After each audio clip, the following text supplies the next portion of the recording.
बहुत समय पहले की बात है।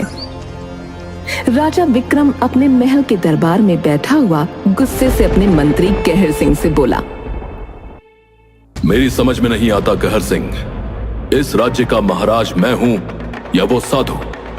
हम इतनी देर से उसका इंतजार कर रहे हैं लेकिन वो अभी तक नहीं आया। महाराज धीरज रखिए, वो आता ही होगा।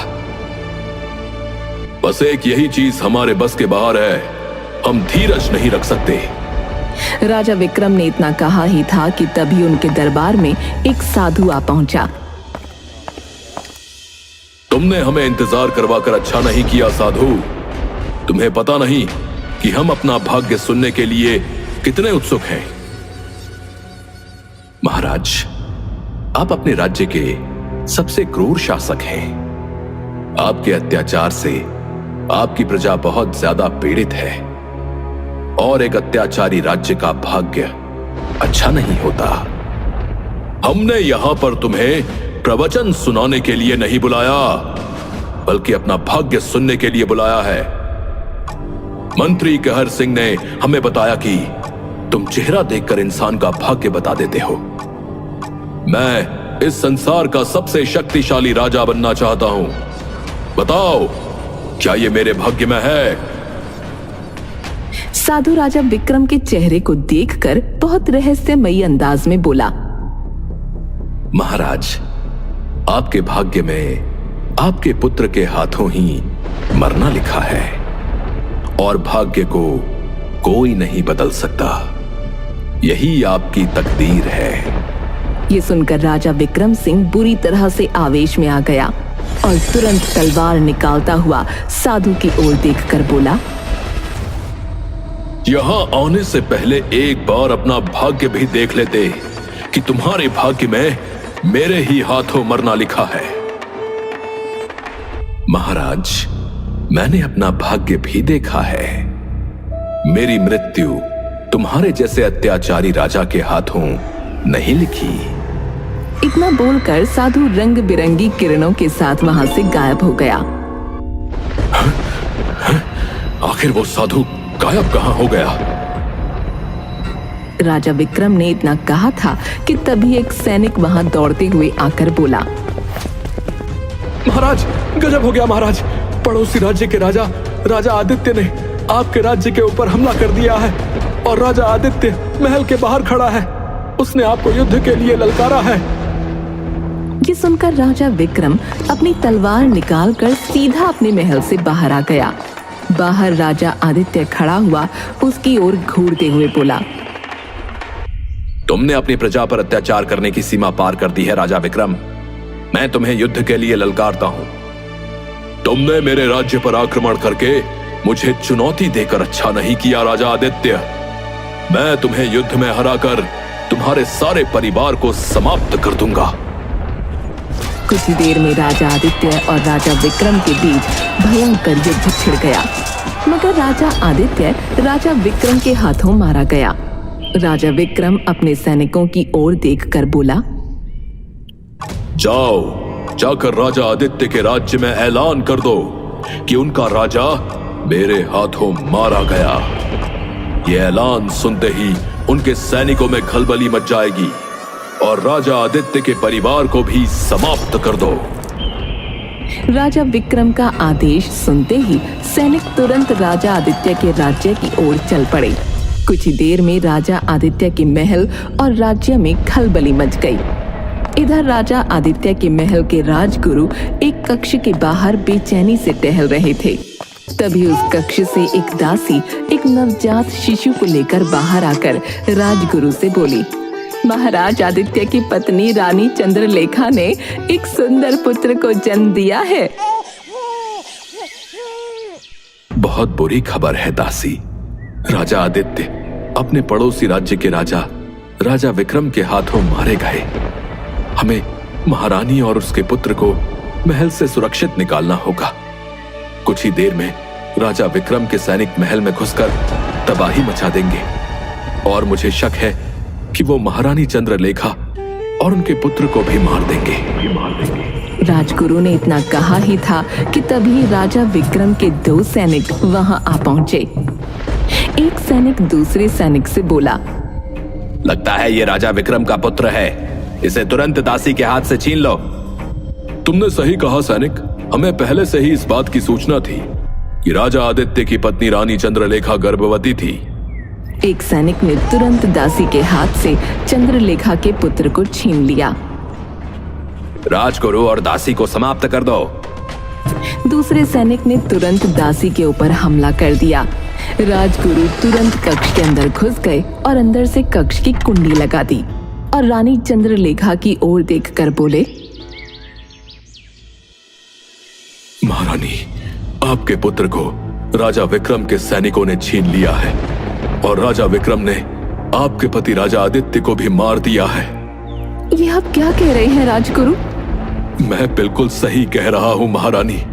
समय कम है, आप जिस कक्ष में हैं उस कक्ष से एक गुप्त रास्ता भी है जो महल से जंगल में निकलता है। मैं आपको उस गुप्त रास्ते से महल के बाहर सुरक्षित ले जाऊंगा। राजा विक्रम एक क्रूर राजा है। उसने मेरे पति को मार दिया और मुझे विश्वास है कि वो मेरे पुत्र को भी मार देगा। तो अब मैं जीकर क्या करूंगी?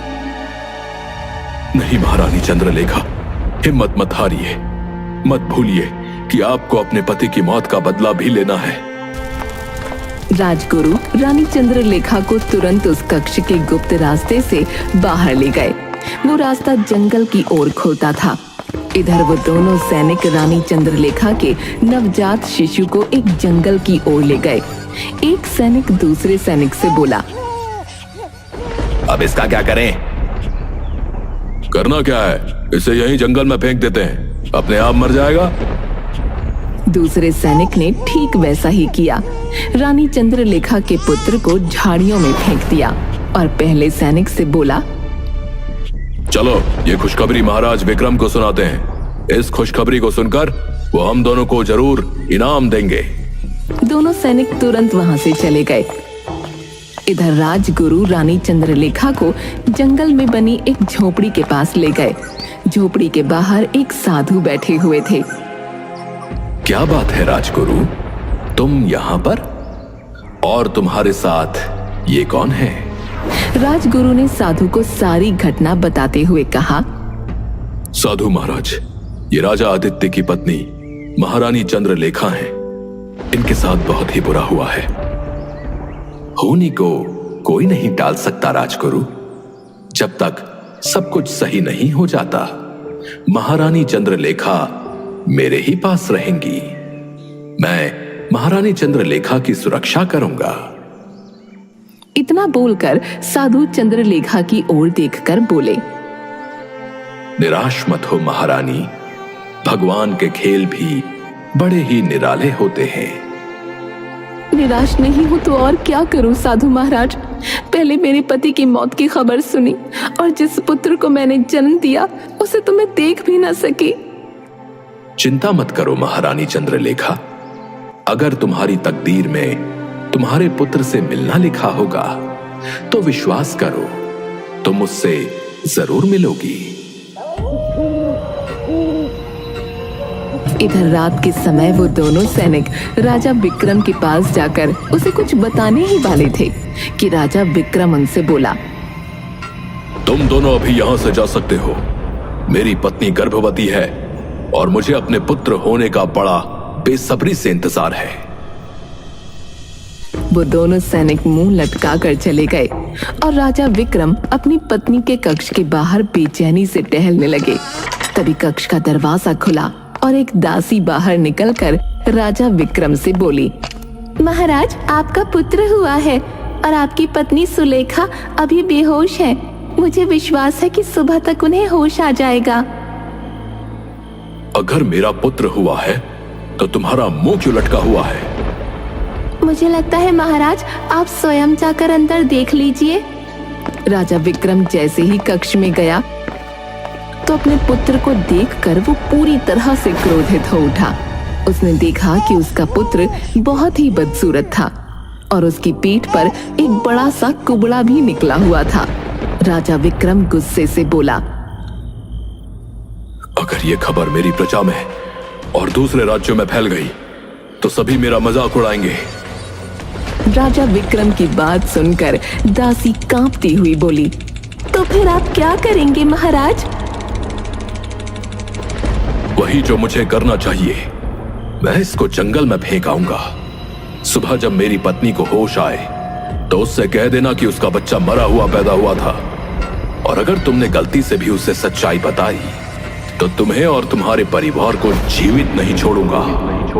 इतना बोलकर राजा विक्रम ने अपने पुत्र को लिया और सीधा जंगल की ओर रात के अंधेरे में निकल पड़ा।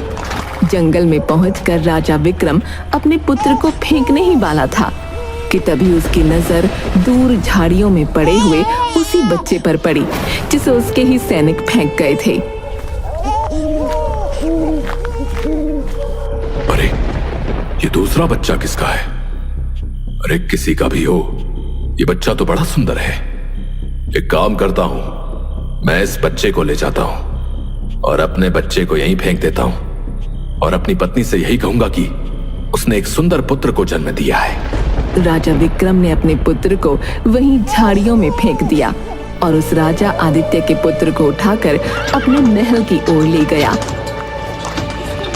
और अपनी पत्नी के कक्ष में जाकर दासी को बच्चा पकड़ाते हुए कहा, सुनो, ये बच्चा मुझे जंगल में मिला है। जब मेरी पत्नी को होश आए तो कह देना कि उसने इस सुंदर पुत्र को जन्म दिया है। और तुमसे एक बार फिर कहता हूं, अपना मुंह मत खोलना। इतना बोलकर राजा विक्रम कक्ष से बाहर निकल गया। सुबह उसकी पत्नी को जैसे ही होश आया तभी दासी उससे बोली, महारानी, आपने एक सुंदर पुत्र को जन्म दिया है। उस सुंदर बच्चे को देखकर राजा विक्रम की पत्नी मुस्कुराते हुए बोली, मेरा पुत्र तो वाकई बहुत सुंदर है। मैं इसका नाम अशोक रखती हूँ। इधर जंगल में राजा आदित्य की पत्नी रानी चंद्रलेखा साधु के साथ टहल रही थी कि तभी उसकी नजर झाड़ियों पर पड़ी। चंद्रलेखा तुरंत साधु से बोली, साधु महाराज, वो देखिए, कोई अपना बच्चा झाड़ियों में फेंक गया है। साधु उस बच्चे को उठाता है और रानी चंद्रलेखा से बोलता है, लगता है ये बच्चा भगवान ने आपको भेंट किया है महारानी। पता नहीं कौन इसे यहाँ पर फेंक कर चला गया। शायद इसके माता पिता इस बच्चे की बदसूरती और इसके कुबड़ेपन को स्वीकार न कर पाए। पता नहीं मेरा पुत्र जीवित बचा होगा या नहीं। रानी चंद्रलेखा, आप इस बच्चे को पाल पोस कर बड़ा कीजिए और इसे अपने पति राजा आदित्य की तरह शूरवीर बनाइए। परंतु साधु महाराज, ये बच्चा तो बहुत कमजोर है। जैसे जैसे ये बड़ा होता जाएगा इसका कुबड़ा और बड़ा होता जाएगा। ये शूरवीर कैसे बन सकता है? तुम इसकी चिंता मत करो, तुम इसका पालन पोषण करो। बड़े होने पर इसे युद्ध करना सिखाओ। इस बच्चे को सुंदर कैसे बनाना है ये मैं जानता हूं, परंतु तुम इसे कभी इसकी सच्चाई मत बताना। अगर इसे इसकी सच्चाई समय से पहले पता लगेगी तो इसे बहुत ही दुख होगा।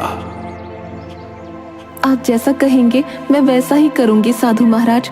मैं इसका नाम वीर सिंह रखती हूँ। ये वीरों का वीर निकलेगा। समय ऐसे ही बीतने लगा और ऐसे ही 20 वर्ष बीत गए। अशोक अब 20 वर्ष का सुंदर राजकुमार हो चुका था। राजा विक्रम के राज्य में 2 सैनिक एक फल वाले को बुरी तरह से पीट रहे थे। आखिर मुझे तुम दोनों क्यों पीट रहे हो? तेरी हिम्मत कैसे हुई हमसे फल के लिए मुद्राएं मांगने की? तू जानता नहीं कि हम राजा विक्रम के सैनिक हैं? तभी वहां पर घोड़े पर एक युवक आ पहुंचा जिसने अपने चेहरे पर नकाब डाल रखा था। वो युवक उन दोनों सैनिकों की ओर देखकर बोला, इस लाचार फल वाले को छोड़ दो। कौन है तो? सीधी तरह से यहां से चला जा बच्चे, नहीं तो बेमौत मारा जाएगा। लगता है ये वही नकाबपोश है जिसने महाराज के कई सैनिक मारे हैं। अचानक उस नकाबपोश युवक ने तलवार से एक सैनिक पर वार कर दिया। वो सैनिक वहीं पर ढेर हो गया और वो नकाबपोश घोड़ा दौड़ाता हुआ सबकी नजरों से ओझल हो गया। दूसरा सैनिक दौड़ता हुआ राजा विक्रम के महल में जाकर बोला, महाराज, उस नकाबपोश ने मेरी आंखों के सामने मेरे साथी सैनिक को मार डाला। वो नकाबपोश कई सैनिकों को मार चुका है। उसने तुम्हारी आंखों के सामने तुम्हारे साथी को मार दिया और तुम कुछ नहीं कर पाए। इतना बोलकर राजा विक्रम मंत्री कहर सिंह की ओर देखकर बोला, आखिरकार राजकुमार अशोक क्या कर रहे हैं? कुछ दिनों पहले मैंने राजकुमार अशोक से कहा था कि वो उस नकाबपोश का पता लगाएं। महाराज, राजकुमार अशोक शिकार पर गए हैं। मंत्री कहर सिंह की बात सुनकर राजा विक्रम गहरी सोच में डूबता हुआ आहिस्ता से मंत्री कहर सिंह की ओर देखकर बोला, मेरी एक बात समझ में नहीं आती मंत्री। जब जब राजकुमार अशोक शिकार के लिए जाते हैं तब तब वही नकाबपोश राज्य में दिखाई देता है। आखिर इस बात का क्या रहस्य है? इसका पता लगाना बेहद आवश्यक है। इधर वीर सिंह, जिसकी परवरिश रानी चंद्रलेखा ने की थी, रानी चंद्रलेखा और साधु के पास बैठा हुआ था। साधु वीर सिंह की ओर देखकर बोले, मैंने ये जादुई जड़ी बूटी तैयार की है। इस जादुई जड़ी बूटी को पीकर तुम्हारा शरीर सुंदर बन जाएगा। वीर सिंह ने जैसे ही वो जड़ी बूटी पी, अचानक वो रंग बिरंगी किरणों के साथ सुंदर युवक में परिवर्तित हो गया। वीर सिंह रानी चंद्रलेखा की ओर देखकर बोला, माँ, साधु महाराज मुझे पहले से ही सुंदर बना सकते थे, तो फिर उन्होंने पहले ऐसा क्यों नहीं किया? इस सुंदर रूप और बलिष्ठ शरीर से मैं युद्ध प्रशिक्षण और ज्यादा अच्छी तरह से सीख सकता था। नहीं मेरे बेटे, कमजोरी की अवस्था में युद्ध सीखने का जो तुम्हारे अंदर आत्मविश्वास जागता था, वही आत्मविश्वास सुंदर रूप में शायद तुम्हारे अंदर नहीं जागता। अब मुझे आज्ञा दीजिए माँ, ताकि मैं अपने पिता के हत्यारे राजा विक्रम की हत्या करके अपने पिता की मौत का बदला ले सकूं। मैं भी तुम्हारे साथ चलूंगी बेटा। ठीक है, वहां मैं राजा विक्रम को उसके ही दरबार में युद्ध के लिए ललकारूंगा। इधर राजा विक्रम अपने दरबार में गहरी सोच में बैठा हुआ था कि तभी एक गुप्तचर आकर उससे बोला, महाराज, उस नकाबपोश का पता लग गया है जिसने आपकी नाक में दम कर रखा था। तो फिर मुझे जल्दी से उसका नाम बताओ। मैं अभी मंत्री कहर सिंह से इसी बारे में बात कर रहा था। गुप्तचर नजर नीचे करते हुए बोला, महाराज, वो कोई और नहीं बल्कि आपका पुत्र राजकुमार अशोक है। ये सुनकर राजा विक्रम बुरी तरह से चौंक पड़ा। तभी वहां पर राजकुमार अशोक आ पहुंचा। राजा विक्रम क्रोधित अवस्था में अपने पुत्र राजकुमार अशोक की ओर देखकर बोला, ये क्या बदतमीजी है राजकुमार अशोक? तुम अपने ही सैनिकों के दुश्मन बने हुए हो। आखिर तुम क्यों अपने सैनिकों को मारते हो? तो आखिरकार मेरा भेद खुल ही गया पिताजी। जब खुल ही गया है तो फिर सुन लीजिए, आपके सैनिक प्रजा पर अत्याचार करते हैं और मैं किसी के साथ अत्याचार होता हुआ नहीं देख सकता। बकवास बंद करो। तभी वहां पर वीर सिंह रानी चंद्रलेखा के साथ आ पहुंचा और राजा विक्रम की ओर देखकर उसे ललकारते हुए बोला, मैं तुम्हें युद्ध के लिए ललकारता हूं। कौन हो तुम? तभी चंद्रलेखा राजा विक्रम से बोली, यह मेरा पुत्र है वीर सिंह और मैं राजा आदित्य की विधवा पत्नी चंद्रलेखा हूं। जहां तक मैं जानता हूं तो मैंने अपने सैनिकों को राजा आदित्य के परिवार को समाप्त करने का आदेश दिया था। शायद उस समय मेरे और मेरे बेटे की किस्मत अच्छी थी। तभी राजकुमार अशोक वीर सिंह की ओर देखकर बोला, ये जैसे भी हैं मेरे पिता हैं। अपने पिता की जगह युद्ध मैं लड़ूंगा। क्यों, तुम्हारे पिता ने क्या चूड़ियां पहन रखी हैं? ये सुनकर राजा विक्रम जोश में आ गया और तुरंत तलवार निकालते हुए वीर सिंह के सामने आ पहुंचा। चूड़ियां किसने पहनी है और किसने नहीं, ये अभी पता लग जाएगा। कुछ ही देर में राजा विक्रम और वीर सिंह में भयंकर युद्ध छिड़ गया। कुछ ही देर में वीर सिंह ने राजा विक्रम को धराशायी कर दिया। राजा विक्रम घायल अवस्था में नीचे गिर पड़ा। तभी अशोक राजा विक्रम के पास आकर बोला, पिताजी, शायद आपने जो अपनी प्रजा पर अत्याचार किए थे, ये उन्हीं का फल है। तभी रंग बिरंगी किरणों के साथ वही साधु वहां पर प्रकट हो उठा और राजा विक्रम की ओर देखकर बोला, राजा विक्रम, तुझे जिसने मारा है वो तेरा ही पुत्र है। साधु की बात सुनकर राजा विक्रम, राजकुमार अशोक, चंद्रलेखा और वीर सिंह बुरी तरह से चौंक पड़े। राजा विक्रम, तूने अपने सैनिकों को राजा आदित्य के परिवार को समाप्त करने का आदेश दिया। तेरे सैनिक राजा आदित्य के पुत्र को उठाकर झाड़ियों में फेंक आए और तू अपने बदसूरत पुत्र को झाड़ियों में फेंकने के लिए गया, मगर तेरी दृष्टि जिस बच्चे पर पड़ी थी वो बच्चा राजा आदित्य का ही पुत्र था, जिसने तेरी छत्र छाया में महल में पालन पोषण पाया। और जिस बदसूरत बच्चे को तू झाड़ियों में फेंक आया था, उस बच्चे की परवरिश राजा आदित्य की पत्नी चंद्रलेखा ने की और एक साधु की जादुई जड़ी बूटियों ने उसे सुंदर बना दिया। देखा तूने राजा विक्रम, तकदीर के लिखे हुए को कोई नहीं मिटा सकता, यही तेरी तकदीर थी। इतना बोलकर साधु रंग बिरंगी किरणों के साथ वहां से गायब हो गया और राजा विक्रम ने दम तोड़ दिया। राजकुमार अशोक अपनी मां चंद्रलेखा की ओर देखकर बोला, इसका मतलब आप मेरी मां हैं और आप मेरी मां नहीं हैं। मैंने अपने ही पिता की हत्या कर दी। नहीं वीर सिंह, तुमने अपने पिता की नहीं बल्कि एक निर्दयी राजा की हत्या की है। आप सही कहती हैं मां। तुम दोनों मेरे बेटे हो, अब तुम दोनों भाई गले मिलो। दोनों गले लग गए और राज्य में खुशी की लहर दौड़ गई। राज्य को निर्दयी राजा से मुक्ति मिल चुकी थी।